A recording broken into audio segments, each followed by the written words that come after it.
Guillaume, bonjour. Bonjour Virginie, bonjour à tous. On ouvre ce journal avec un rapport parlementaire qui étrille le service national universel, dit SNU.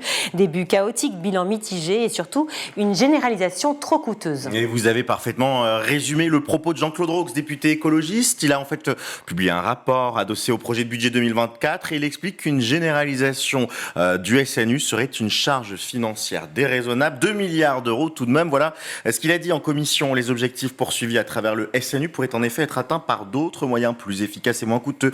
Il faut par exemple repenser intégralement l'enseignement moral et civique et lui accorder une place beaucoup plus importante tout au long de la scolarité des élèves. Alors le député pointe un paradoxe. Oui, celles et ceux qui ont participé sur la base du volontariat au SNU ont un avis plutôt favorable, d'après les sondages qui ont été faits.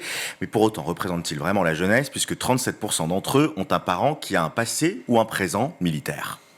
On poursuit avec cette information révélée ce matin par France Info. Les principaux syndicats lycéens fusionnent pour monter l'Union syndicale lycéenne. Oui, il s'agit de la Fédération indépendante et démocratique lycéenne, la FIDEL, la Voix lycéenne, le Mouvement national lycéen ou encore des plus petites unions comme l'Union pirate lycéenne ou bien la communauté solidaire des terres de l'Est. Voilà, tous ces mouvements-là fusionnent et voilà ce qu'ils expliquent, en tout cas ce que Gwen Thomas Alves, président de la FIDEL, explique. Il est primordial pour nous d'avoir un mouvement lycéen de masse pour lutter contre le SNU et la réforme du baccalauréat. À noter tout de même que cette nouvelle organisation revendique 3500 adhérents.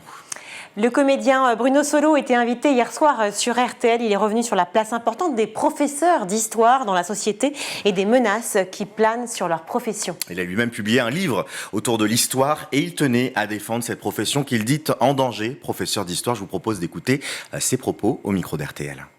Vous savez, les professeurs d'histoire, là, qui sont les premières victimes des obscurantistes, c'est pas pour rien. Hein. C'est parce qu'on sait que dans l'enseignement de l'histoire, dans l'enseignement de la philosophie, il y a les germes de la révolte potentielle des hommes et des humains, c'est-à-dire de l'émancipation, de l'élévation, d'une autre réflexion, de sortir d'un dogme ou d'une voie qu'on voudrait toute tracer. Bruno Solo, qu'on avait évidemment reçu ici sur le Grand JT. Vous pouvez retrouver sur schooltv.com toute l'émission qu'on a faite avec lui. Direction la région Auvergne-Rhône-Alpes désormais, où 5 lycées vont expérimenter le port de l'uniforme scolaire à la rentrée dès septembre 2024. Et c'est la région dirigée par Laurent Wauquiez qui s'est porté volontaire pour cette expérimentation annoncée il y a quelques mois par le ministre de l'Éducation nationale Gabriel Attal. Et donc 5 établissements, 2 lycées privés et 3 publics, un agricole, un lycée de centre-ville et un lycée de banlieue vont donc faire cette expérimentation avec une particularité. Les uniformes seront 100% gratuites pour les lycéennes et les lycéens et surtout 100% made in France. Voilà ce que dit Laurent Wauquiez.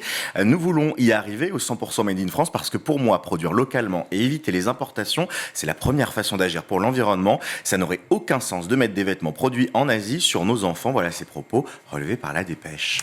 On termine avec ce journal avec cette décision qui fait débat. Le rectorat de Paris a décidé de déprogrammer dans les collèges un film d'animation sur une réfugiée palestinienne. Oui, le film s'appelle Wardi. C'est du réalisateur norvégien Mats Grorud en 2018 donc, et il ne sera plus dans le programme collégien au lycéen. Ça parle donc d'une jeune palestinienne qui vit avec sa famille dans des camps de réfugiés au Liban. Son arrière-grand-père lui confie la clé de son ancienne maison en Galilée. Wardi craint qu'il ait perdu l'espoir d'y retourner un jour. Dans un mail adressé aux enseignants, le rectorat craint que dans les circonstances dramatiques que connaît actuellement le Proche-Orient, la diffusion et l'exploitation pédagogique de Wardi pourrait se révéler très délicate.